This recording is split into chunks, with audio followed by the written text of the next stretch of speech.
आप लोग एकदम शांति के साथ सुनिएगा, बीच में कुछ बोलिएगा नहीं, क्योंकि यह अध्याय बहुत इंपॉर्टेंट है, समझ गए। और इस अध्याय में बहुत सारा प्रश्न आएगा, बहुत सारा प्रश्न आता भी है इससे, और इसको समझना भी बहुत गौर से है, क्योंकि ये थोड़ा सा रटने वाला अध्याय है। इसलिए अगर आप रटना नहीं चाहते तो गौर से सुनिएगा, गौर से समझिएगा, ठीक है। और जो आपके मन में बातें आएगी उसको नोट करके रखिएगा, बाद में पूछिएगा, लेकिन पहले सारा बातें समझ लीजिएगा। बिना समझे हुए बात पूछिएगा तो आपको समझ में नहीं आएगा। तो चलिए हम शुरू करते हैं आज मुगल काल, ठीक है। इस चैप्टर का नाम है मुगल काल। यानी आपको हम बताए थे कि बाबर ने भारत में एक नए वंश की स्थापना किया था, एक नए काल की स्थापना किया था। यही काल कहलाया मुगल काल। तो अब देखिए, इस मुगल काल के बारे में पहले जानिए कि हम कैसे जाने, मुगल काल के बारे में इतिहासकार कैसे जाना। तो मुगल काल के कुछ ऐसे शासक थे जिन्होंने बड़ी संख्या में पुस्तकें लिखी, अपनी जीवनी लिखी। दो शासक, एक बाबर और एक जहांगीर, एक बाबर और एक जहांगीर, दो ऐसे शासक हुए जिसने अपनी आत्मकथा खुद से लिखी, यानी अपने आप लिखा इसने, है ना। तो बाबर ने लिखा अपनी आत्मकथा बाबरनामा, जिसको तुजूक ए बाबरी भी कहते हैं, और जहांगीर ने अपनी आत्मकथा लिखा जय जहांगीरनामा, जिसको तुजूक ए जहांगीरी भी कहते हैं। तो ये दो इतिहासकार, ये दो ऐसे शासक थे जो खुद अपना जीवनी, अपनी ग्रंथ लिखा इन दोनों ने। तो इन दोनों के द्वारा लिखे गए किताबों से हमें मुगल काल के बारे में एक लंबा जानकारी हमको मिलता है। अगर हम बाबरनामा को पढ़ेंगे तो बाबर और मुगल काल के बारे में जानकारी मिल जाएगा। जहांगीरनामा को पढ़ेंगे तो जहांगीर और जहांगीर के काल के बारे में जानकारी मिलेगा, और मुगल काल के बारे में जानकारी। लेकिन अब देखिए, ये दोनों शासक तो ऐसे थे जिसने कि अपनी जीवनी लिखी, अपना आत्मकथा लिखा। लेकिन कुछ शासक खुद से आत्मकथा नहीं लिखकर, बल्कि अपने दरबार में जो इतिहास लिखने का काम करते थे, जो लेखक होते थे, जो कवि होते थे, उन लोगों को अपने दरबार में ये रखते थे, है ना। उदाहरण के तौर पर देखिए, अकबर अकबर अपने दरबार में अबुल फजल नाम का एक महान साहित्यकार, एक महान इतिहासकार को रखता था। अबुल फजल इतिहासकार अब था, और ये अकबर के दरबार में रहकर अकबर के जिंदगी के बारे में बहुत कुछ लिखा, और एक विशाल पुस्तक बन गया, और उस पुस्तक का नाम है अकबरनामा। तो अब देखिए, अगर हम अकबरनामा पढ़ेंगे तो अकबर के बारे में जानेंगे। अगर हम बाबरनामा, अकबरनामा, जहांगीरनामा पढ़ेंगे तो मुगल काल के भी बारे में बहुत कुछ हमें जानकारी मिल जाएगी। अब देखिए, कुछ और इतिहासकार जैसे शाहजहां, इसके काल में बादशाहनामा लिखा गया। अब्दुल हमीद लाहौरी नाम का लेखक था, वह भी शाहजहां के दरबार में रहकर बादशाहनामा लिखा। इसके काल में बादशाहनामा भी लिखा गया, है ना। इसके बाद औरंगजेब, आलमगीरनामा, औरंगजेब के काल की पुस्तक है। तो ये सारे पुस्तक हमको किसके बारे में बताता है? तो मुगल काल के बारे में। हम जिस मुगल काल के बारे में पढ़ने जा रहे हैं, उस मुगल काल के ये सब स्रोत है। यानी आप बाबरनामा, अकबरनामा, जहांगीरनामा, बादशाहनामा, आलमगीरनामा, ये सब वो पुस्तकें हैं जो आपको भारत में मुगल काल की विशद जानकारी देगी। तो अब आइए मुगल काल पर। तो मुगल काल को आप मोटा मोटी आंकिए तो 1526 से लेकर ये 1857 तक किसी न किसी रूप में भारत में रहा। 1526 से आरंभ होता है और 1857 तक भारत में मुगल काल कहा जाता है। अब देखिए, 1526 से हम शुरू करेंगे कि 1526 से भारत में मुगल वंश कैसे आरंभ होता है। तो 1526 में भारत पर आक्रमण करता है बाबर। 1526 में भारत पर बाबर आक्रमण करता है। उस समय भारत में इब्राहिम लोदी का शासन था, यानी लोदी वंश का शासन था। आप इसको सल्तनत काल के रूप में जानते हैं। तो सल्तनत काल में लोदी वंश का शासन था और इब्राहिम लोदी भारत पर शासन कर रहा था। अब देखिए, इब्राहिम लोदी के भारत पर शासन करते हुए बाबर ने 1526 में भारत पर आक्रमण किया और 1526 में बाबर ने इब्राहिम लोदी को हरा दिया। इब्राहिम लोदी और बाबर के बीच जो युद्ध हुआ वह पानीपत का पहला युद्ध कहलाता है। तो आपसे पूछा जाएगा कि पानीपत का पहला युद्ध कब हुआ, तो आपको बताना है कि पानीपत का पहला युद्ध 1526 ईस्वी में हुआ। किस किस के बीच? तो बाबर और इब्राहिम लोदी के बीच। तो बाबर और इब्राहिम लोदी के बीच 1526 में जो पानीपत का पहला युद्ध हुआ, इसी युद्ध में बाबर विजय हुआ और इब्राहिम लोदी हार गया और भारत से सल्तनत काल का अंत हो गया, लोदी वंश का अंत हो गया और भारत में एक नया वंश, एक नवीन वंश की स्थापना होती है और वह वंश कहलाता है मुगल वंश। वह वंश कहलाता है मुगल वंश। अब देखिए, मुगल वंश में कई शासक होते हैं। मुगल वंश में बाबर के बाद कई शासक 1857 तक शासन करते हैं, लेकिन इन शासकों में 6 शासकों का काल आपको यहां पढ़ना है और 6 शासकों का ये काल ही महत्वपूर्ण है मुगल वंश, क्योंकि इन 6 शासकों के बाद जो आए वो कमजोर हुए और उन लोगों के काल में मुगल वंश धीरे धीरे इतना कमजोर होता चला गया कि 1857 में मुगल वंश सिर्फ दिल्ली के लाल किला तक ही सीमित होकर रह गया था। यानी मुगल वंश का शासन 1857 आते आते दिल्ली के लाल किला में ही सिमट गया था। तो अब ये शासक कौन है? तो अब देखिए, इन 6 शासकों को याद रखने के लिए एक छोटा सा फार्मूला है, उस फार्मूले को आपको याद रखना है ना। फार्मूला क्या है? सो देखिए, यहां है भाजसो लिखा हुआ, BHAJSO, याद रखना है इसी को आपको, भाजसो, BHAJSO, इसको आप इस रूप में पढ़िए, भाजसो कहिए, ठीक है। तो अब देखिए, भाजसो इतना मात्र 6 अंग्रेजी के शब्द याद रखने से आपको ये 6 शासक का काल कर्म और 6 शासक आपको याद रहेगा। अब देखिए, सबसे पहले आप देखिए कौन? तो बाबर है ना। सबसे पहले बाबर का, तो आप देखिए बाबर का काल आता है 1526 में, यानी भारत पर इसने 1526 में आक्रमण किया और ये 1530 तक रहा।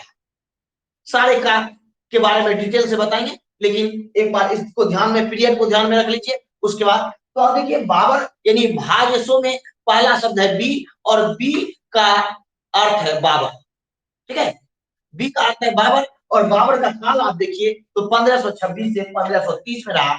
मात्र बाबर 4 साल ही भारत पर शासन कर सका और उसके बाद बाबर की मृत्यु हो गई। कैसे हुई, क्यों हुई, किन परिस्थितियों में, ये सारी बातें बताएंगे हम, लेकिन पहले ये कालक्रम सबको देख लेते हैं। तो अब देखिए, बाबर की 1530 में मृत्यु हो गई, तो आपको याद रखना है कि 1526 से ये 1530 तक के, तो 1530 में मृत्यु हो गई, तो 1530 में कौन आएगा? तो बाबर का बेटा, यानी 1530 में भारत का शासक बनेगा बाबर का बेटा। इसका बेटा कौन था? तो भाज, भाज देखिए BH है उसके बाद, तो H से होता है हुमायूं, है ना, H से हुमायूं, है ना। तो H से हुमायूं, तो बाबर के बाद 1530 में बाबर खत्म हुआ और 1530 में इसका बेटा हुमायूं राजा बन गया, है ना। कहाँ? तो भारत का, यानी मुगल शासक का राजा हो गया 1530 में कौन? तो हुमायूं। और ये 1530 से 1540 तक एक पीरियड, इसका 2 पीरियड है, यानी 1530 से 1540 तक ये रहा। लेकिन 1540 में शेरशाह सूरी ने हुमायूं को परास्त कर दिया और यहां से मुगल वंश का एक तरह से अंत हो जाता है। लेकिन हुमायूं जिद का पक्का, योग्य व्यक्ति और कर्मठ व्यक्ति था, इसीलिए हुमायूं फिर से प्रयास किया और फिर से शेर शाह के पूर्वजों पर आक्रमण करके 1555 ईस्वी में भारत पर इसने पुनः मुगल वंश की स्थापना कर दिया। लेकिन इसके जीवन का दुर्भाग्य यह है कि ये पुनः भारत में मुगल वंश की स्थापना तो किया, लेकिन ज्यादा दिन ये शासन नहीं कर सका और 1556 में इसकी मौत हो गई। बाबर की, सॉरी, हुमायूं की। तो बाबर 1526 से 1530 और हुमायूं 1530 से पहले 1540 और 1555 से 1556। तो दो वर्गों में बांट करके हम हुमायूं के शासन का अध्ययन करेंगे। क्यों? क्योंकि 1540 और 1555 तक शेरशाह और उसके वंशजों ने शासन किया। यहां से मुगल काल का सूर्य थोड़ा देर के लिए अस्त हो चुका था, लेकिन उस सूर्य को फिर से उदित किया, तो फिर से वही उदित किया हुमायूं, जिसके काल में अस्त हुआ था। इसलिए आपसे कभी कभी ऐसा भी सवाल आता है कि भारत में पुनः मुगल वंश की स्थापना किसने किया? तो वो था हुमायूं। तो अब देखिए 1526 में 1556 में हुमायूं की मृत्यु हो जाती है। तो यहाँ यही नियम था, क्योंकि मुगल काल में वंशानुगत राजा बनते थे, तो बाबर के बाद उसका बेटा हुमायूं बना था, इसलिए हुमायूं के बाद 1556 में भी बेटा बनेगा हुमायूं का बेटा। और हुमायूं का बेटा कौन है? तो अकबर, यानी भाज, BHA, से अकबर, है ना, ए से अकबर। तो अकबर बनता है कब? तो 1556 में। 1556 में हुमायूं की मौत होती है, इसलिए हुमायूं की मौत के साथ ही हुमायूं का बेटा 1556 में भारत का शासक यानी मुगल वंश का एक शासक बनता है। और मुगल वंश में सबसे महान, सबसे कर्मठ, सबसे योग्य और मुगल वंश को एक विस्तार देने वाला, मुगल साम्राज्य को एक विशाल साम्राज्य बनाने वाला यही व्यक्ति था, यानी कि अकबर। और ये बेटा था हुमायूं का, लेकिन अकबर के बारे में यह जान लीजिए कि अकबर पढ़ा लिखा नहीं था, वो निरा मूर्ख व्यक्ति था, लेकिन बुद्धि उसकी बहुत बलशाली थी, दिमाग उसका बहुत तेज था। इसीलिए लगभग 50 सालों तक भारत पर एक छत्र शासन करता था। कौन? तो अकबर। जिस समय ये शासक बना था अकबर, उस समय मात्र ये 14 साल का था, लेकिन ये 14 साल का बालक अपने 14 साल बालक ऐतिहासिक काम किया और अपने मुगल वंश के शासन को एक विशाल शासन में तब्दील कर दिया। तो ये था हुमायूं का बेटा, जिसका अंत होता है कब? तो 1605 में। 1605 में अकबर की मौत हो जाती है। 1605 में अकबर इस दुनिया को छोड़कर चला जाता है और 1605 के बाद फिर उसका बेटा शासन बंद करता है। तो अब देखिए भाज, BHAJ, भाजसो लिखा है, आपको कहें याद रखने के लिए, भाजसो। तो भाजसो में BHAJSO, तो जे से अब आ जाइए, जे से होता है जहांगीर, जैसे जहांगीर, यानी कि अकबर का बेटा हो गया जहांगीर, है ना, अकबर का बेटा जहांगीर हुआ। तो 1605 में अकबर की मौत होती है। तो अकबर की मौत के साथ 1605 में भारत का जो शासक बन जाता है वो है अकबर का बेटा जहांगीर। ठीक है, तो 1605 में जहांगीर का शासन शुरू हो जाता है और इसका शासन चलता है 1627 तक। यानी कि जहांगीर जो अकबर का बेटा है वो 1605 से 1627 तक मुगल वंश का शासक रहता है, भारत पर शासन करता है ना। इसके बारे में भी डिटेल से बताएंगे, लेकिन ये जानिए कि 1627 में इसकी भी मौत हो जाती है, यानी जहांगीर भी इस दुनिया को छोड़कर चला जाता है 1627 में। तो नियमतः फिर इसका बेटा यानी जहांगीर का बेटा शासक बनता है भाज सो यानी एस आता है, तो एस से हो जाता है शाहजहां, ऐसे शाहजहां। यानी कि 1600, अब देखिए 27 में शाहजहां शासक बन गया, यानी 1627 में मौत होती है किसकी? तो जहांगीर की, है ना।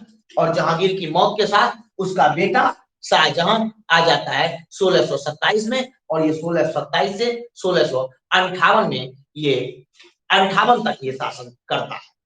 हालांकि 1658 में शाहजहां की मौत नहीं होती है, इसकी मृत्यु नहीं होती है, लेकिन शाहजहां का एक बेटा होता है जिसको कहिए कुपात्र बेटा, क्योंकि एक ऐसा बेटा था जिसने आवाज सही नहीं आ रही है?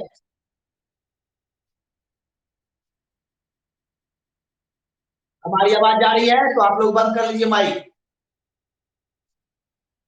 ठीक, तो अब देखिए कि ये औरंगजेब, ठीक है, ये औरंगजेब किसका बेटा है? शाहजहां का। लेकिन ये कुपात्र बेटा एक तरह से कहिए, क्योंकि सत्ता पाने की ललक इसमें इतनी थी कि इसने अपने पिता को कैद करके कैदगाह में डाल दिया, कैदगाह में यानी कि जेल में, और सत्ता खुद हासिल कर, क्योंकि इसको एक भाई था दारा शिको। हालांकि भाई तो कई था, लेकिन एक योग्य बेटा शाहजहां का था दारा शिको। और ये समझ चुका था औरंगजेब कि सत्ता शाहजहां के बाद दारा शिकोह को भी, क्योंकि दारा शिकोह योग्य था, पढ़ा लिखा था, विद्वान था, है ना। इसलिए इसके मन में ये लालच था कि सत्ता हमको मिले, लेकिन सत्ता, चूंकि शाहजहां का जो झुकाव था वो दारा शिकोह की तरफ, इसलिए समय से पहले, यानी दारा शिकोह राजा बने, शाहजहां दारा शिकोह को उत्तराधिकारी घोषित करके, यानी कि दारा शिकोह राजा बने, इससे पहले औरंगजेब ने क्या किया कि अपने पिता को कैद कर लिया, जेल में डाल दिया, और सत्ता पर खुद काबू हो गया। यानी 1658 में अपने बेटा के द्वारा दारा सिंह को कैद कर दिया गया, और औरंगजेब 1658 में शासक बन गया, और शासक बनने के बाद ये 1707 तक शासन किया। तो आपको बस याद रखना है इस सूत्र को, भाजसो को अगर याद रखेंगे आप तो आपका पूरा मुगल काल हो जाएगा, है ना। तो पूरा मुगल काल का मतलब वो मुगल वंश जो सबसे इंपॉर्टेंट, क्योंकि सबसे इंपॉर्टेंट ये 7 शासक, और यही 7 शासक के काल में मुगल काल प्रगति पर था। क्योंकि इसके बाद जिन लोगों का काल शुरू होता है, जो शासक बनते हैं मुगल वंश का, वो लोग बहुत कमजोर होते हैं, और वो लोग इतना कमजोर होते हैं कि उन सब के काल में मुगल वंश का पतन होने लगा, और भारत में अंग्रेजों के काल का धीरे धीरे विस्तार होने लगा। 1858 आते आते अंग्रेजों ने,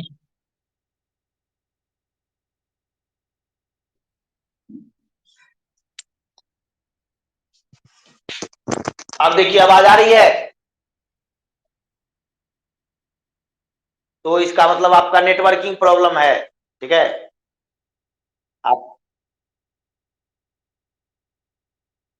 हाँ, तब आपका नेटवर्क प्रॉब्लम है, नेट को एक बार ऑन ऑफ करके फिर जुड़िए, ठीक है। तब यहाँ ठीक है, यहाँ तब कोई दिक्कत नहीं है।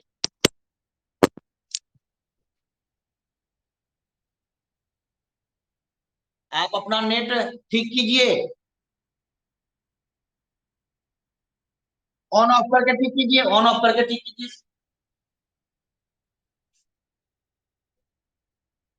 चलिए, तो अब हम आते हैं इन 6 शासकों को, आपको इसी तरह याद रखना है।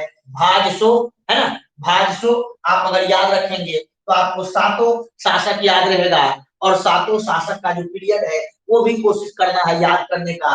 1526 से 1530 बाबर आ गया, 1530 में बाबर की मौत हो जाती है, तो इसका बेटा 1530 में आ जाता है हुमायूं। 1530 से 1540 पहले रहता है, और फिर 1555 से 1556 इसका शासन होता है। 1556 में हुमायूं की मौत होने के बाद 1556 में उसका बेटा यानी हुमायूं का बेटा अकबर बन जाता है, जो 1605 तक शासन करता है। और उसके बाद जहांगीर 1605 में बनता है, 1627 तक शासन करता है। और उसके बाद शाहजहां 1627 से 1658 तक शासन करता है। औरंगजेब 1658 से 1707 तक शासन करता है। ये आपको याद रखना है। अब हम चलते हैं बाबर पर फिर से, कि बाबर कैसे शासक बना, बाबर कौन था, इन सब बातों को जानना जरूरी है, क्योंकि सातों शासक को आपको हम बताएंगे एक कहानी के रूप में, ताकि आप याद रखें, ठीक है। तो अब देखिए बाबर कौन था। तो बाबर का भारत में जन्म नहीं हुआ, क्योंकि बाबर बाहर से आया था, है ना। मुगल जो लोग थे वो बाहरी थे, है ना, भारत के मूल निवासी नहीं थे, है ना। इसलिए, है ना, बाबर का जन्म कहाँ हुआ था? तो फरगना में, है ना। और इसी ने भारत में मुगल साम्राज्य की नींव डाली। कब? तो 1556 में, पानीपत के युद्ध में। पानीपत के युद्ध से पहले भारत पर इब्राहिम लोदी का शासन था, लोदी वंश का, सल्तनत पीरियड चल रहा था भारत में, लेकिन इब्राहिम लोदी के ही काल में 1556 में बाबर आक्रमण करता है और इब्राहिम लोदी को हराकर लोदी वंश का अंत कर देता है और भारत में एक नया वंश की स्थापना करता है और वो वंश है मुगल वंश। ठीक है, अब बाबर के बारे में जानिए कि बाबर का जन्म 14 फरवरी 1483 को हुआ, याद रहेगा 14 फरवरी 1483 को हुआ था और इसके पिता थे उमर शेख मिर्जा और इसकी माता थी कुतलुग निगार खानम। उमर शेख मिर्जा और कुतलुग निगार खानम, क्या दिक्कत है ज्योति?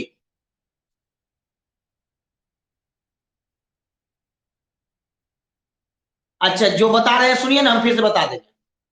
तो अब देखिए, बाबर 14 फरवरी 1483 को बाबर का जन्म होता है कहां? तो फरगना में। इनके पिता थे उमर शेख मिर्जा और इनकी मां थी कुतलुग निगार खानम। ठीक है, कुतलुग निगार खानम, है ना। हालांकि बाबर के पिता को टोटल 8 संतान, टोटल 8 संतान था, जिसमें 3 लड़के थे और 5 लड़कियां थी। तो 3 लड़कों में सबसे बड़ा बाबर था, इसलिए वहां जो राजा होता था वो पितृ वंश के अनुसार, यानी कि पिता के मरने के बाद पिता के मरने के बाद पुत्र राजा बनता था, यही वहां का नियम था। तो जो बड़ा पुत्र था वही राजा बनता। तो बड़ा पुत्र कौन था? तो बड़ा पुत्र बाबर था, किसका? उमर शेख मिर्जा का। तो उमर शेख मिर्जा का बहुत कम समय में ही निधन हो गया, लगभग 1894 में पिता का निधन हो गया और उस समय बाबर बहुत छोटा था। तो बहुत छोटा था, तो बाबर के कंधे पर पूरे परिवार का भार और सत्ता को संभालने का भार आ गया, भार आ गया। तो बाबर राजा बना, है ना। बाबर पिता की ओर से खुद को तैमूर वंशीय समझता था। तैमूर कौन था ये समझिए। तैमूर दुनिया का एक महानतम शासक हुआ जिसने बहुत सारे साम्राज्यों को जीत करके पूरे दुनिया में नाम किया था, है ना। तो वो तैमूर था। बाबर खुद को पिता के तरफ से उसी वंश का वंशज अपने आप को मानता था। माता की तरफ से ये चंगेज खां का वंशज मानता था। अब चंगेज खां कौन था? तो चंगेज खां भी एक महान शासक हुआ। चंगेज खां भी एक महान शासक हुआ। चंगेज खां पूरे जो मंगोल साम्राज्य थे उसको एकत्रित किया और पूरे दुनिया में नाम कमाया। चीन पर अधिकार किया, भारत की तरफ भी उसने आक्रमण किया, है ना। तो वो भी एक वीर योद्धा था चंगेज खां। तो माता की तरफ से बाबर खुद को चंगेज खां का वंशज बताता था और पिता की तरफ से बाबर खुद को तैमूर का वंशज बताता था। तो इस तरह से आप देखिए, तो बाबर यह सिद्ध करना चाहता था कि वह दुनिया के 2 योद्धाओं का वंशज है, यानी एक तरफ तैमूर का वंशज और एक तरफ चंगेज खां का वंशज। ये दुनिया को ये बताना चाहता था और बताया। इसलिए जब ये पिता इनकी मौत हो गई, इनके पिता की बाबर की, तब ये शासक बन गए। और ये शासक बन गए पिता की मौत के बाद, बहुत कम उम्र में, है ना। तब ये अपने पूर्वज तैमूर की जो राजधानी थी समरकंद, तैमूर पहले समरकंद पर शासन करता था, तो समरकंद को इसने जीतने का कई बार प्रयास किया, है ना। और कई बार ये जीता भी, लेकिन जीत जीत कर ये बार बार उसको हार भी गया, है ना। कभी 100 दिन शासन किया, कभी कुछ दिन शासन किया और फिर बाद में उसको हार मिलती रही, यानी कि बाबर को।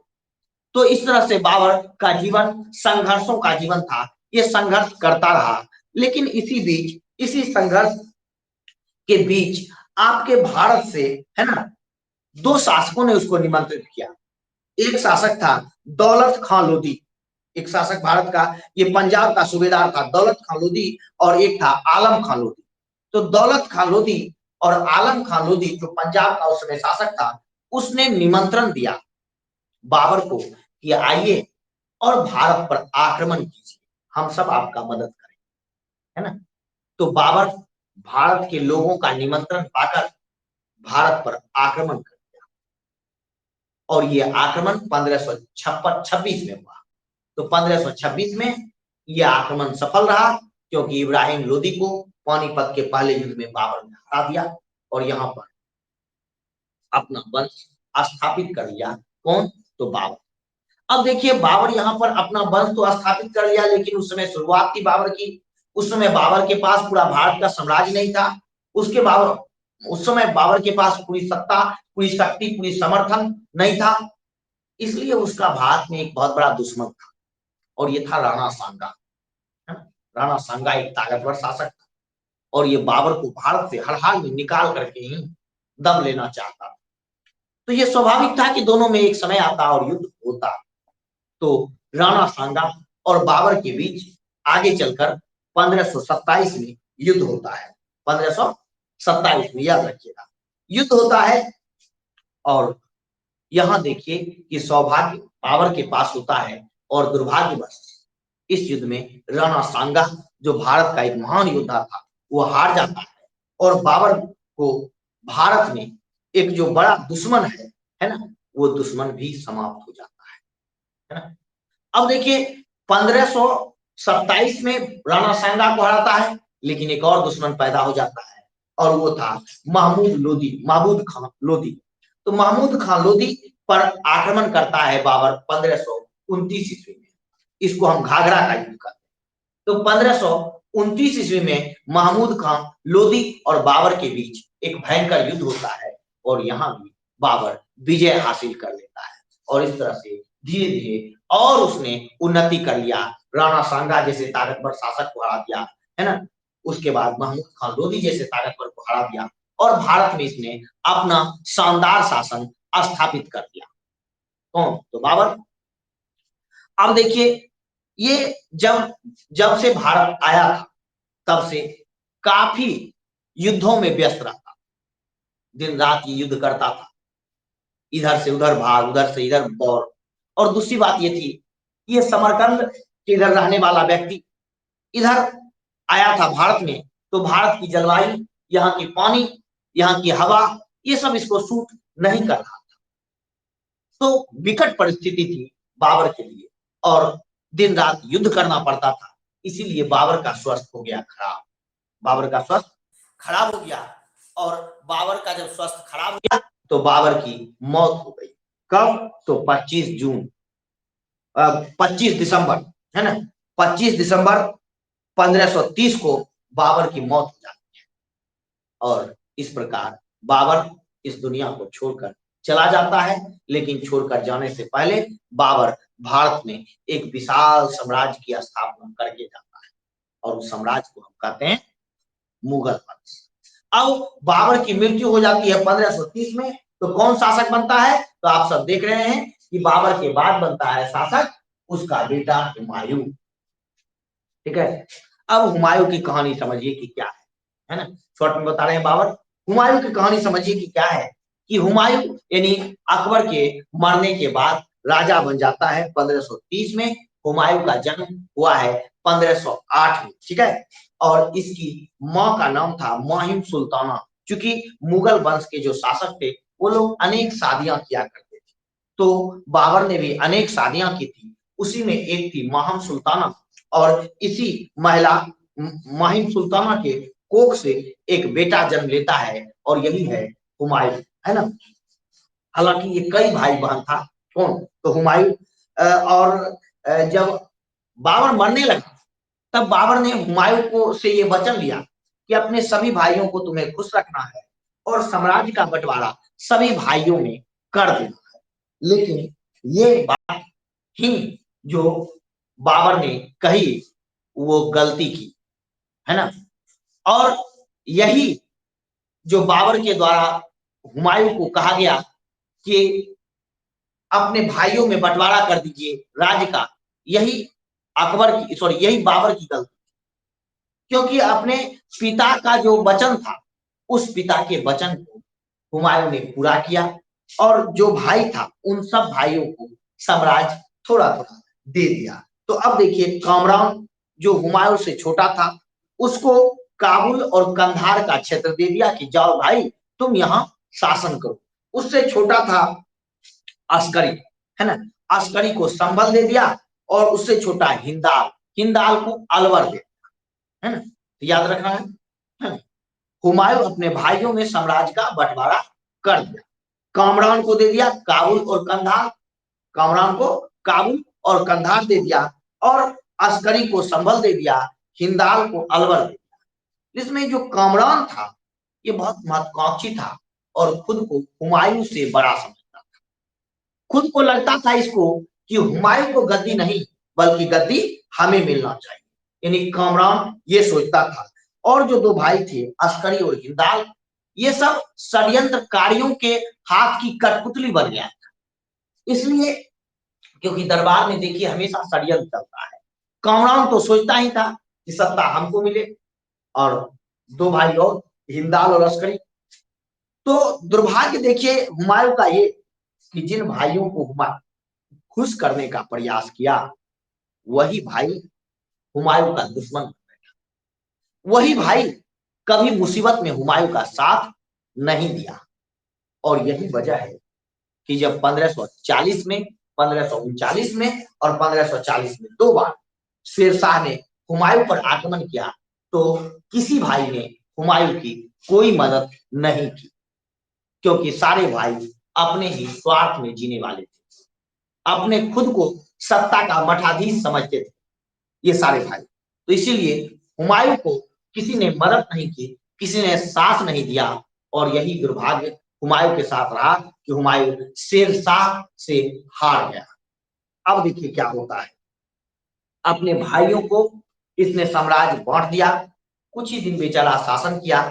लेकिन इसी बीच बिहार में एक शासक उभर रहा था, और वो था शेर खां, जो बाद में हुमायूं को हराने के बाद ये अपने आप को कहलाने लगा शेरशाह, है ना, शेरशाह सूरी बन गया। लेकिन इसका पहले नाम था शेर खां। ये बिहार का शासक था, और शक्ति को ये, है ना, ताकत को ये एब्जॉर्ब कर रहा था, यानी इकट्ठा कर रहा था, अपने सैन्य ताकत को बढ़ा रहा था। कौन? तो शेर खां। और ये हुमायूं को हराना चाहता था। तो ये शेर खां पूरी ताकत के साथ हुमायूं का दुश्मन बनता जा रहा था, और उधर इसके भाई कोई इसका साथ देने के लिए तैयार नहीं थे। तो शेर खां धीरे धीरे ताकत को समेट कर एक विशाल फौज बनाकर और 1539 में चौसा के मैदान में शेरशाह पर आक्रमण कर दिया। तो 1539 में शेरशाह और हुमायूं के बीच एक भयंकर युद्ध हुआ चौसा के मैदान में। एक भयंकर युद्ध हुआ चौसा के मैदान में। इस युद्ध में हुमायूं हार गया। चौसा के मैदान में हुमायूं हार गया, और यहाँ पर शेरशाह सूरी जीत गया। और इस युद्ध में इसको हराने के बाद इसने उपाधि धारण किया शाह की, इसीलिए शेर खां अब शेरशाह हो गया, है ना। लेकिन यहाँ पर कहा जाता है कि बहुत दुर्भाग्य था, हुमायूं के लिए जान बचाना भी मुश्किल था। इसीलिए हुमायूं ने एक भिश्ती, नाव चलाने वाले एक भिश्ती की मदद से गंगा पार कर गया और अपना जान बचा लिया, है ना। हालांकि बाद में जब 1555 में वो भारत का शासक बना था, इस भिश्ती को खोज करके सम्मान दिया, और इस भिश्ती को एक दिन के लिए हुमायूं ने राजा बनाया था। तो अब आप समझिए कि वहां से जान बचाकर हुमायूं भागा। कहां से? तो चौसा के मैदान से। लेकिन शेरशाह ने कुछ देर तक उसका पीछा भी किया, लेकिन भागने में सफल रह गया हुमायूं। हुमायूं फिर से अपनी शक्ति को इकट्ठा किया, सेना को इकट्ठा किया, और दोनों के बीच एक बार फिर से 1540 में युद्ध हुआ, जिसको हम बिलग्राम का युद्ध कहते हैं, कन्नौज का युद्ध कहते हैं, है ना। 1540 में किससे? तो फिर से शेरशाह और हुमायूं के बीच युद्ध हुआ। शेरशाह और हुमायूं के बीच युद्ध हुआ कब? तो 1540 में, है ना। और इस युद्ध में भी एक बार परास्त हो गया। कौन? तो हुमायूं। ये एक तरह से शेरशाह द्वारा अंतिम पराजय थी, और इस पराजय के बाद उसे भारत छोड़ना पड़ा हुमायूं को। भारत छोड़कर वो भाग गया, और इस तरह से 1540 में भारत से मुगल वंश का सूर्य कुछ देर के लिए अस्त हो गया, यानी कुछ देर के लिए डूब गया, यानी मुगल वंश खत्म हो गया 1540 में, क्योंकि हुमायूं हार गया, हुमायूं भाग गया, है ना।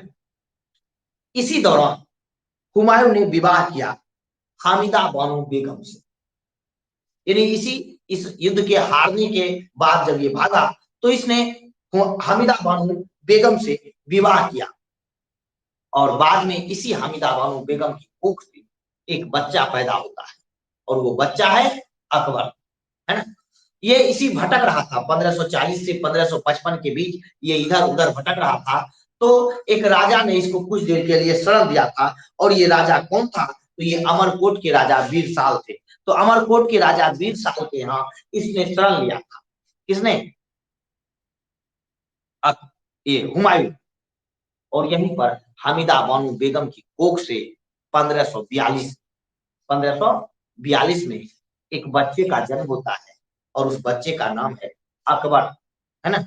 हामिदा बानो बेगम की कोख से अकबर का जन्म होता है। कब? तो 15 अक्टूबर 1542 को। हालांकि एक उसका सिपहसालार था तारती बेग, है ना। ये शुभ समाचार हुमायूं को दिया कि अब आपको एक बेटा हुआ है। तो हुमायूं ने कहा इस समय हमें उपहार देने के लिए हमारे पास कुछ भी नहीं है, तो हम आप लोगों को कुछ भी उपहार नहीं दे सकते। तो उसने कस्तूरी निकाली। कस्तूरी क्या होता है समझिए, मिर्ग के नाभि में रहता है एक पदार्थ और वो बहुत सुगंध करता है, बहुत सुगंध करता है। उसी कस्तूरी को उसने तोड़ा और अपने सैनिकों में, अपने सेनापतियों में बांट दिया और कहा इस कस्तूरी की सुगंध जितना दूर तक जाएगा इस बच्चे का नाम भी उतना ही फैलेगा। और कहा जाता है कि उस समय हुमायूं के जीभ पर सरस्वती का निवास था, इसलिए हुमायूं ने जो कहा उस समय वही भविष्य में हुआ, क्योंकि यह बालक अकबर था और अकबर का नाम एक समय था जब अपने पराकाष्ठा पर था, मुगल वंश का सबसे महान शासक अकबर हुआ, है ना। तो इस अकबर के बारे में जो इसने भविष्यवाणी की थी वो सही था। अब देखिए हुमायूं भटकता हुआ शक्ति को एब्जॉर्ब किया, सारे सेना को इकट्ठा किया और सारे सेना को इकट्ठा करके ये एक मौके की तलाश में थी कि किसी न किसी रूप से भारत की सत्ता फिर से हासिल किया जाए, है ना। जब तक ये भटक रहा था, इकट्ठा कर रहा था, तब तक शेरशाह का भी अंत हो चुका था। शेरशाह मर चुका था, उसका बेटा राजा बना था, फिर उसका पोता शेरशाह का राजा बना था और ये लोग बहुत कमजोर थे, शेरशाह की तरह ताकतवर नहीं थे। और इधर हुमायूं दृढ़ इच्छा शक्ति वाला व्यक्ति यह इच्छा लेकर चल रहा था कि हमें हर हाल में भारत की सत्ता हासिल करनी है और इसी के लिए वो अपने सेना को संगठित भी कर रहा था और धीरे धीरे संगठित करता हुआ एक विशाल सेना बनाया और शेरशाह के पूर्वजों पर जो भारत में उस समय शासन कर रहा था 1555 में हमला कर दिया। 1555 में हमला कर दिया और इस प्रकार से 1555 में इसके हमला करते ही शेरशाह के पूर्वज हार गए और एक बार फिर से भारत पर हुमायूं ने अपने वंश की स्थापना कर दी। यानी भारत का शासक एक बार फिर हुमायूं बन गया, मुगल वंश की फिर से स्थापना हो गई। यानी कि पुनः मुगल वंश की स्थापना किसने कर दिया? तो हुमायूं ने कर दिया। हुमायूं ने कर दिया। तो इस प्रकार से हुमायूं का सत्ता 1555 में स्थापित हो गया। लेकिन दुर्भाग्य देखिए कि वो सत्ता का भोग नहीं कर सका, कोई सत्ता पर ज्यादा दिन तक काबिज नहीं रह सका। क्यों? क्योंकि दिल्ली में एक दीन पनाह भवन है जहां पुस्तकालय बनवाया था हुमायूं ने ही, और इसी दीन पनाह भवन के सीढ़ियों पर चढ़ते हुए हुमायूं एक दिन लड़खड़ा कर गिर पड़ा। लड़खड़ा कर गिर पड़ा, उसको चोट लग गई, कुछ दिन वो बीमार रहा और ये घटना है जनवरी 1530 की। ये घटना है जनवरी 1556 की, ठीक है। 30 नहीं, 30 में तो वो शासक ही बना था।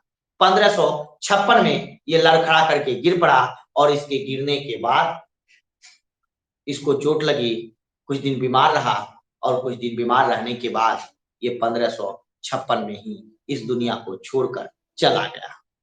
जिस समय इसकी मौत हो रही थी उस समय अकबर मात्र 14 साल का था। हालांकि हुमायूं की मौत बड़ी दुर्भाग्यपूर्ण हुई थी, इसलिए इतिहासकार लेनपुल ने बाद में हुमायूं की मौत पर लिखा कि हुमायूं जीवन भर लड़खड़ाता रहा, इधर उधर भागता रहा, तो लड़खड़ाता रहा, जीवन भर लड़खड़ाता रहा और अंत भी उसका लड़खड़ा कर ही हुआ। अंत भी उसकी यानी मौत भी उसकी लड़खड़ा कर ही हुई। तो इस प्रकार एक लड़खड़ाता हुआ व्यक्ति जीवन के अंतिम क्षण में भी लड़खड़ा कर ही इस दुनिया से चला गया। लेकिन हुमायूं जो शब्द है उसका अर्थ होता है भाग्यों वाला। हुमायूं का शब्द होता है भाग्यों वाला। और कुछ इतिहासकार कहते हैं कि ये बड़ा ही दुर्भाग्यशाली व्यक्ति था, क्योंकि इसके पिता ने इसको जीतकर भारत का राज्य दिया और उसको भी ये खो दिया। शेरशाह सूरी बार बार इस पर आक्रमण किया और इसको बार बार परास्त किया। इसका दुर्भाग्य था कि इसने जिन भाइयों को राज बंटवारा में दे दिया उन भाइयों ने कभी मदद नहीं किया। लेकिन कुछ इतिहासकार कहता है नहीं, यह सच में भाग्यों वाला था। क्यों भाग्यों वाला था? तो ये इसलिए भाग्यों वाला था कि एक बार भारत का साम्राज्य खो दिया लेकिन ये दोबारा फिर पा लिया। तो ये भाग्य ही था जो दोबारा इसने साम्राज्य पाया। ये हुमायूं का भाग्य ही था जो हुमायूं के घर में अकबर जैसा महान शासक पैदा हुआ। अकबर हुमायूं का बेटा हुआ, ये हुमायूं का भाग्य था। तो जो भी हो, लेकिन 1556 में हुमायूं की मौत हो गई और हुमायूं इस दुनिया से चला गया। उसके बाद हुमायूं के बाद सत्ता किसने संभाली? तो उसका बेटा। कौन? तो अकबर। यह 1556 में मात्र 14 वर्ष का था, है ना, यानी 14 ईयर्स ओल्ड ओनली। 14 वर्ष का ये बालक 1556 में गद्दी पर बैठा। लेकिन जैसे ही ये गद्दी पर बैठा वैसे ही भारत का एक प्रतापी शासक था हेमू, उसने आक्रमण कर दिया और अकबर और हेमू के बीच 1556 में पानीपत का दूसरा युद्ध हुआ। दोनों के बीच घमासान युद्ध हुआ। हालांकि उस समय अकबर का जो सेनापति था वो बैरम खां था, वो योग्य था, वो काफी ताकतवर व्यक्ति था और बैरम खां ने अपने सूझबूझ, अपने हिम्मत से हेमू को परास्त कर दिया और हेमू को पकड़ लिया और हेमू का सर कलम कर दिया। इस प्रकार अकबर की सत्ता कुछ समय के लिए सुरक्षित हो गई। क्यों? क्योंकि हेमू जैसे महान और शक्तिशाली शासक को परास्त कर अकबर ने अपने विरोधियों को यह संदेश दे दिया कि अकबर से भिड़ना आसान नहीं है। तो इस तरह से 1556 में अकबर ने हेमू को हराकर पानीपत के दूसरे युद्ध में, यानी पानीपत का पहला युद्ध 1526 बाबर और इब्राहिम लोदी के बीच, पानीपत का दूसरा युद्ध हेमू और अकबर के बीच 1556 में, यहां भी अकबर जीत गया, हेमू हार गया। अब देखिए इसके बारे में हम आपको पहले ही बता दिए हैं अकबर के बारे में कि इनका जन्म 1542 में हुआ है। कहां? तो अमरकोट के राजा वीर साल के दरबार में हमीदा बानो बेगम की कोख से, हमीदा बानो बेगम की कोख से 1542 में अकबर का जन्म हुआ। और इसको सत्ता कब मिली? तो 1556 तो इस तरह से अकबर, है ना, 1556 में राजा बन जाता है। और 1556 में राजा बनने के बाद, है ना, अकबर को बहुत सारी मुसीबतों का सामना करना पड़ता है, जिसमें पहला मुसीबत तो हेमू था। हेमू को परास्त कर देता है क्योंकि ये बालक अभी 14 साल का है, इसीलिए तत्काल इसका संरक्षक बन जाता है। कौन? तो बैरम खां, यानी असली पावर बैरम खां अपने पास रखता है और अकबर के नाम से वो शासन करने लगता है, अकबर को गद्दी पर बैठा, है ना। लेकिन अकबर धीरे धीरे इस बात को समझ जाता है कि बैरम खां अधिक महत्वाकांक्षी होते जा रहा है और हमारी बातों से वो बाहर जा रहा है। इसलिए 1560 में अकबर ने खुद को बैरम खां से आजाद कर लिया, यानी बैरम खां को सत्ता और शासन से दूर कर दिया, है ना। और 1560 में ये दूर कर दिया तो फिर इसकी एक बड़ी मां थी माहम अंगा, है ना। तो माहम अंगा का प्रभाव इन पर ज्यादा था, इसलिए अब इनकी संरक्षिका बन गई माहम अंगा 1560 में। और 1560 से 1562 तक माहम अंगा संरक्षिका बनकर शासन करती रही, है ना, अकबर के नाम पर। और इस शासनकाल को, ये 2 वर्ष के शासनकाल को पेटीकोट शासन का, है ना, इस 2 वर्ष के, क्योंकि ये महामंगा का शासन काल कहलाया। लेकिन बाद में धीरे धीरे अकबर को ये बात पता चल गई कि महामंगा भी बहुत महत्वाकांक्षी है और खुद को शासक समझती है और वो अकबर से भी अपने आप को बड़ा समझती है। इसलिए 1562 में महामंगा से भी ये आजाद हो गए अकबर और महामंगा को भी सत्ता से हटा करके अब सारी सत्ता खुद अपने हाथों में ले लिया। तो पूरी तरह से फ्री होकर के 1562 में अकबर राजा बना। ठीक है, यानी राजा तो 1556 में ही बन चुका था, लेकिन 1556 में बनने के बाद कुछ देर बैरम खां और कुछ देर महामंगा ने इसके ऊपर संरक्षिका बनकर दबाव डाली, लेकिन महामंगा और बैरम खां दोनों से ये मुक्त होकर 1562 में खुद शासन सत्ता संभाल लिया, है ना।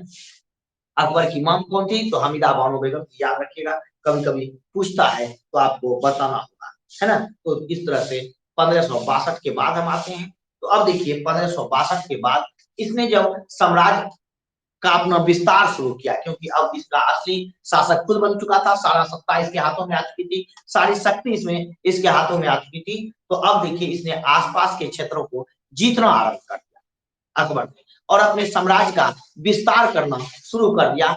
1564 में सबसे पहले इसने गोंडवाना पर आक्रमण किया, है ना। गोंडवाना की रानी उस समय थी रानी दुर्गावती, रानी दुर्गावती, और दुर्गावती ने काफी संघर्ष किया, लेकिन अकबर की विशाल सेना के सामने उसकी एक न चली, और अंतोगत्वा गोंडवाना पर 1564 में दुर्गावती की हार हो गई, और गोंडवाना पर जीत हासिल करके अकबर गोंडवाना को अपने राज्य में मिला लिया। हालांकि 1561 में भी इसने एक युद्ध किया था, और वो युद्ध किया था मालवा के शासक बाज बहादुर से, जिसको हराया था और मालवा को भी अपने में मिला लिया। उसके बाद देखिए एक शक्तिशाली क्षेत्र था राजपूताना। राजपूताना क्या था? कुछ राजपूत शासकों का क्षेत्र था, है ना। तो इन राजपूत शासकों से डायरेक्ट लोहा लेना अकबर समझता था उचित नहीं है, क्योंकि ये राजपूत जो शासक थे ये काफी राजपूत शासक शक्तिशाली थे, क्योंकि राजपूत खुद को मिटाना जानते थे, लेकिन झुकना नहीं जानते थे, सर कटाना जानते थे, ये बात अकबर जानता था। इसलिए अकबर ने अपनी रणनीति में बदलाव किया कि राजपूतों को अपने बस में कैसे किया जाए। तो इसने दो रणनीति अपनाई। पहला तो राजपूत रानियों से या राजपूत के परिवार में वैवाहिक संबंध स्थापित किया जाए। दूसरा, तमाम प्रयास के बाद अगर राजपूत नहीं हमको स्वीकार करे, हमारी सत्ता नहीं स्वीकार करे, तब उसके साथ युद्ध करना है। तो वैवाहिक संबंध और युद्ध, ये दो रणनीतियों के तहत अकबर ने राजपूतों को अपने पक्ष में करने का प्रयास किया। तो आप देखते हैं भारमल की बेटी, जिसको आप जोधाबाई के नाम से जानते हैं, ये एक राजपूत थे, भारमल, है ना।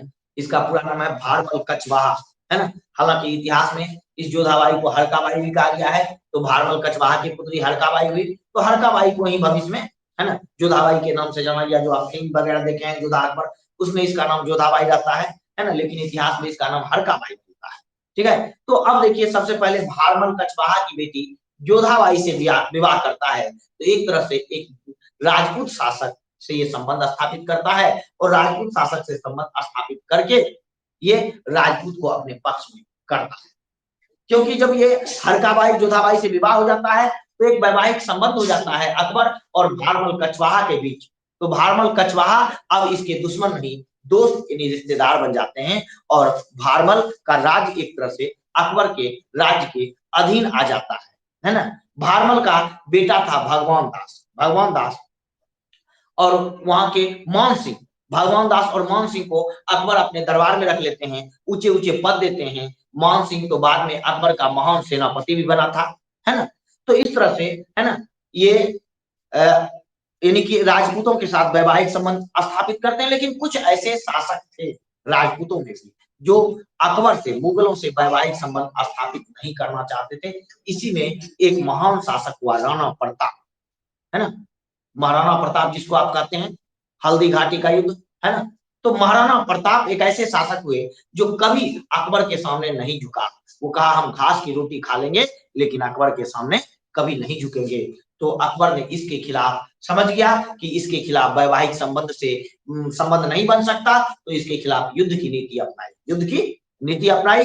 और दोनों के बीच 1575 सॉरी 76, है ना, 1576 में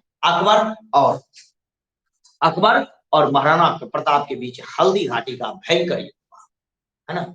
हालांकि कहा जाता है कि इस युद्ध में महाराणा प्रताप अकबर की सेना के सामने हार गया और हार करके अपनी जान बचा करके वो हल्दी घाटी से बाहर निकला और बाद में 1597 में इसकी मौत हो गई। किसकी?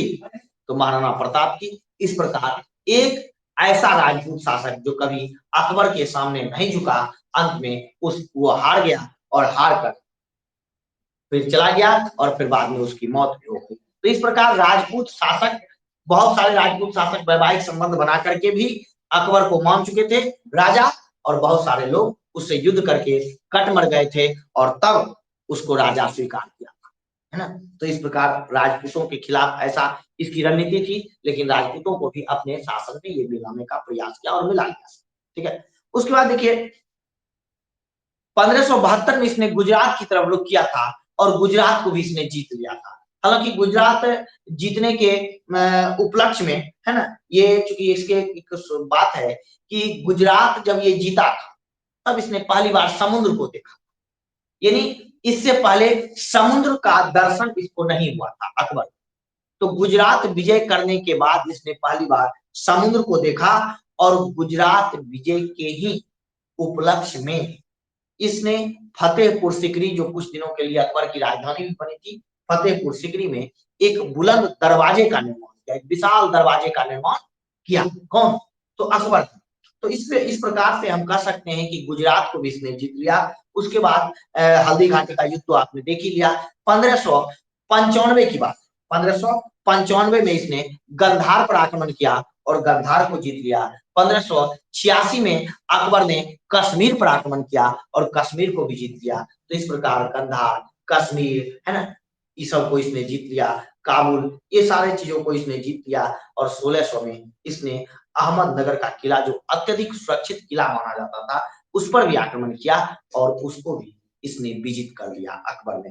तो इस प्रकार से हम कह सकते हैं कि अकबर अपनी योग्यता, अपने सैन्य शक्ति के बल पर धीरे धीरे आसपास के क्षेत्रों को जीत लिया और अपने साम्राज्य में मिला लिया। ये तो साम्राज्य विस्तार की बात है। लेकिन अकबर देखिए आरंभ में कैसा था। तो अकबर जब आरंभिक काल में ये शासक बना था तो अपने पिता और दादा की तरह ही, है ना, मुस्लिम नियम कानून के हिसाब से ही शासन ये करता था। ये भी एक कट्टर मुस्लिम था पहले जब ये आरंभ में शासक बना, लेकिन धीरे धीरे इसके दिल में दया आ गई, सहानुभूति आ गया और सभी धर्मों के लिए प्रेम की भावना उमड़ गई। तो 1562 के बाद इसने सभी धर्मों को समान स्थान देना शुरू कर दिया। हिंदुओं से एक जजिया कर लिया जाता था कि आप अगर मुसलमान नहीं हैं, आप हिंदू हैं, तो आपको जजिया कर, एक एक्स्ट्रा टैक्स देना पड़ता था। लेकिन अकबर ने उस कर को खत्म कर दिया। अगर हिंदू लोग कहीं तीर्थ के लिए जाते थे, किसी मंदिर का भ्रमण करने के लिए जाते थे, कहीं घूमने के लिए जाते थे, तो उससे भी एक तीर्थ यात्रा कर लिया जाता था। अकबर ने उस तीर्थ यात्रा कर को भी खत्म कर दिया। यानी अकबर ने सभी धर्मों के प्रति सहानुभूति दिखाई, सभी धर्मों के लोगों को गले मिलाया और अकबर एक महान शासक इसलिए भी कहलाया क्योंकि वो सिर्फ धर्म के, एक धर्म के सामने अंधे होकर सिर्फ मुस्लिमों को ही इसने आदर और सत्कार नहीं दिया, बल्कि उसने हिंदुओं को भी सम्मान दिया और हिंदू राजकुमारियों से विवाह भी किया। हरकाबाई, जिसको जुदाबाई कहते हैं, वो हिंदू थी, है ना। अपना बेटा जहांगीर, उसका भी विवाह इसने किया मोहनबाई से, जो हिंदू थी, है ना। तो कुल मिलाकर कहिए कि इसने सभी धर्मों के प्रति सहानुभूति रखी, यहाँ तक कि जोधाबाई को अपने धर्म मानने की पूरा इसने छूट दे रखा था। यानी कि आप जिस देवी देवता की पूजा करना चाहते हैं, होली मनाना चाहते हैं, जो भी त्योहार मनाना चाहते हैं, अपने दरबार में ये होली उत्सव का भी कभी कभी आयोजन करता था। तो ये सब कहने का ये अर्थ है कि अकबर धर्मांध शासक नहीं था, अकबर एक धर्म में बंध कर रहने वाला व्यक्ति नहीं था। अकबर सभी धर्मों को सम्मान दिया, सभी धर्मों को स्थान दिया और अकबर यह जान गया था कि कोई भी धर्म संपूर्ण नहीं है, क्योंकि इसने फतेहपुर सिकरी में एक इबादत खाना खोला था 1575, है ना। इबादत खाना का मतलब होता है पूजा गृह, यानी ऐसा घर जहां पूजा होता है ना। लेकिन उस इबादत खाने में पूजा नहीं होती थी, उसमें क्या होता था। तो अकबर सभी धर्मों के विद्वान को बुलाता था, हिंदू धर्म से विद्वान को बुलाया, जैन धर्म से विद्वान को बुलाया, बौद्ध धर्म से विद्वान को बुलाया, ईसाई धर्म के विद्वान को बुलाया, सभी धर्मों के विद्वान को बुला करके ये चर्चा किया कि किसके धर्म में कौन सी बात, और सारे धर्मों के लोगों को बुलाने के बाद अकबर इस निष्कर्ष पर पहुंचा कि कोई ऐसा धर्म नहीं है जो संपूर्ण है। सब धर्म में कुछ न कुछ बुराई है तो कुछ न कुछ अच्छाई भी है। इसलिए अकबर ने इन सभी धर्मों की अच्छाइयों को सीखते हुए 1581 में 1581 में एक नया धर्म चलाया और उस धर्म का नाम था दीन ए इलाही, है ना। 1581 में एक नया धर्म चलाया, उस धर्म का नाम था दीन ए इलाही। तो आपसे ये भी पूछेगा दीन ए इलाही का संबंध किससे है या दीन ए इलाही धर्म की स्थापना किसने किया, तो आपको कहना है अकबर। समझ गए। तो अकबर ने ही दीन ए इलाही धर्म की स्थापना किया था और अकबर ने इसमें क्या किया, तो सभी धर्मों के सार को इसमें ग्रहण किया। सभी धर्मों का सार कहने का मतलब है कि जो भी अच्छाइयां सभी धर्मों की थी उन सभी धर्मों की अच्छाइयां को इसने ग्रहण करके एक नया धर्म चलाया, दीन ए इलाही। इसके बारे में हम आपको डिटेल से बताएंगे।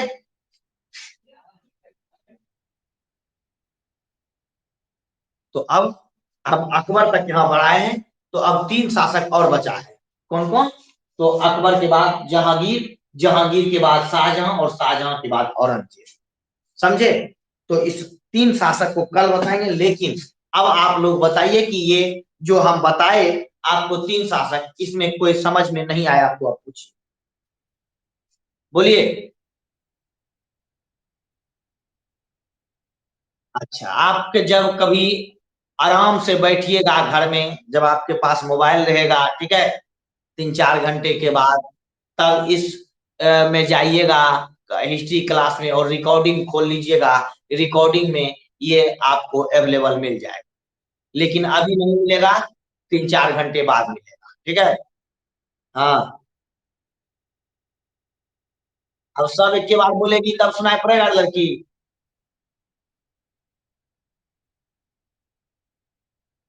नाम याद नहीं रहता है, देखो नाम नहीं याद न करने के लिए कहते हैं इसको, इसमें याद रखो ना, भाज सो।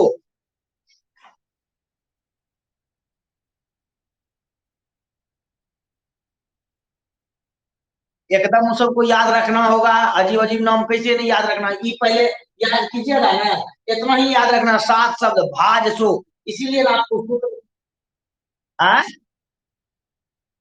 याद हो गया ना। बाबर, बाबर का बेटा हुमायूं, हुमायूं का बेटा अकबर, अकबर का बेटा जहांगीर, जहांगीर का बेटा शाहजहां, शाहजहां का बेटा औरंगजेब।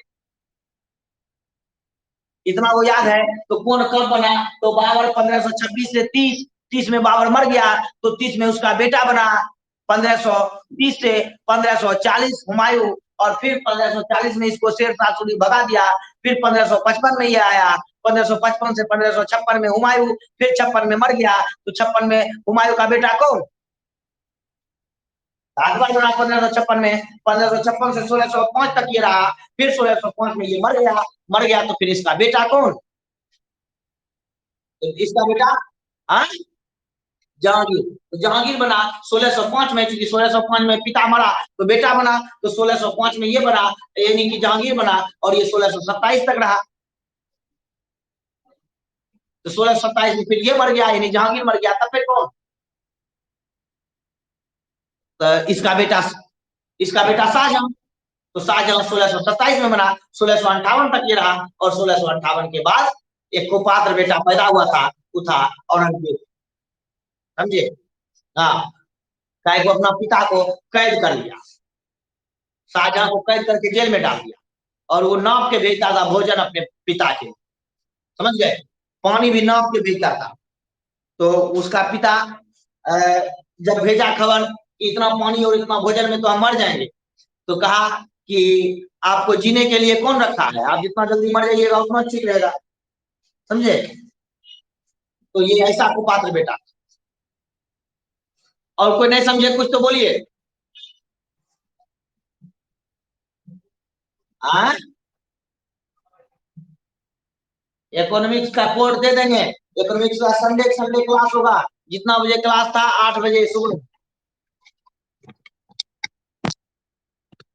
हाँ,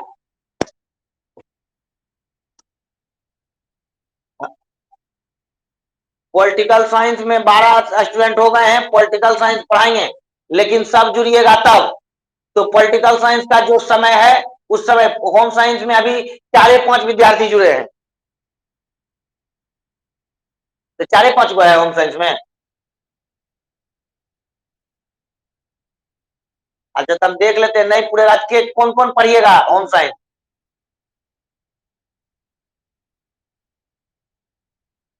हम्म। तो देखते हैं अभी हिस्ट्री में 20 स्टूडेंट में मात्र 8 जुड़े हुए हैं हिस्ट्री में। तो जिसको पढ़ना है वो सब कंटिन्यू जुड़िएगा तब पढ़ाएंगे ना। देखते हैं हिस्ट्री में भी कितना है, 20 स्टूडेंट हैं और जुड़े हुए हैं 7। 20 स्टूडेंट को हम इसमें दिए हुए हैं, इसमें कोड दिए हुए हैं और जुड़े हुए हैं मात्र 7 लोग स्टूडेंट। बताइए, ज्योग्राफी में सब जुड़िएगा तब ना पढ़ाएंगे। सब जुड़े, अभी किसी में 2 जुड़े हैं, किसी में 4 जुड़े हैं। पॉलिटिकल में 10-12 को जुड़ गए हैं, तो पॉलिटिकल का इस सप्ताह शुरू कर देंगे। यानी सोमवार मंगल बुध तक, कल तक हिस्ट्री पढ़ाएंगे और परसों से पॉलिटिकल। समझे?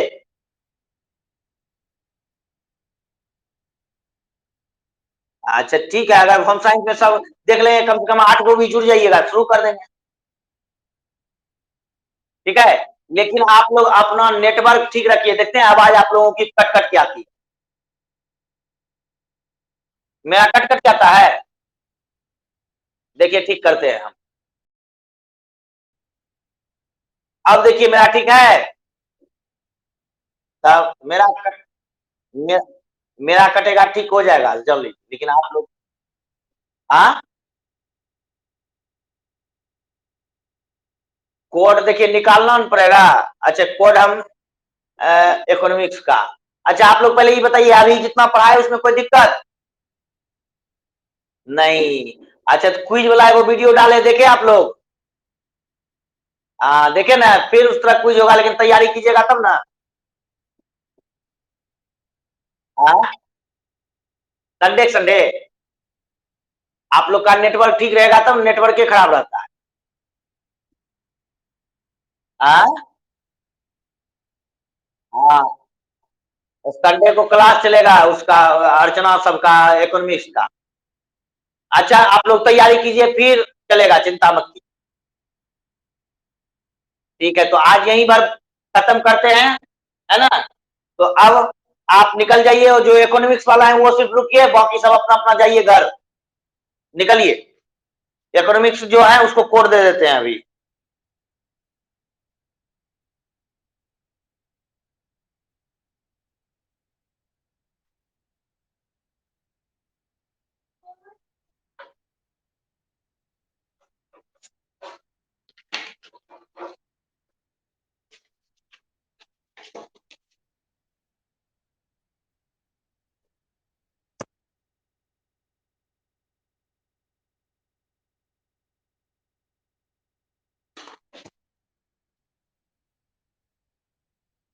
हाँ, इकोनॉमिक्स वाले कौन कौन है? सब लिखाएंगे, तो चिंता काहे करती है तुम, सब तुमको लिखा हुआ भेज देंगे यहाँ से। हाँ, नहीं जी, क्वेश्चन आंसर वीडियो होता है। तुम पढ़ते रहो, तुमको सारी सुविधा देंगे, काहे चिंता करते हैं, सुविधा मिल रही है ना। खाली तुम अनुशासित रहो, उसके बाद सब मिलेगा। देखो, तो सब चीज नया नया चीज करा रहे हैं ना तुम लोग के लिए, सब कुछ होगा, खाली तुम लोग ठीक से रहो। इकोनॉमिक्स किसका है अर्चना? चलो लिखो इकोनॉमिक्स का। अब बाकी जिसका नहीं है वो निकल जाइए। अर्चना, इकोनॉमिक्स का कोड लिखो, 8094 15 213।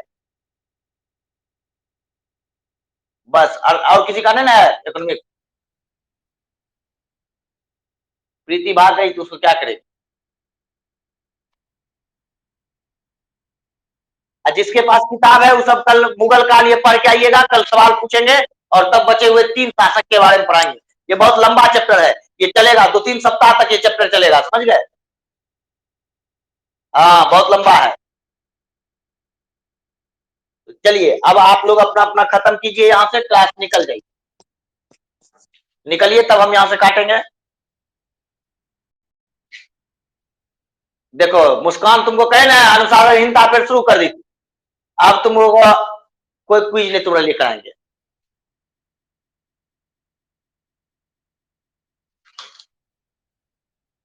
चलो निकल, निकल जाओ यहाँ से।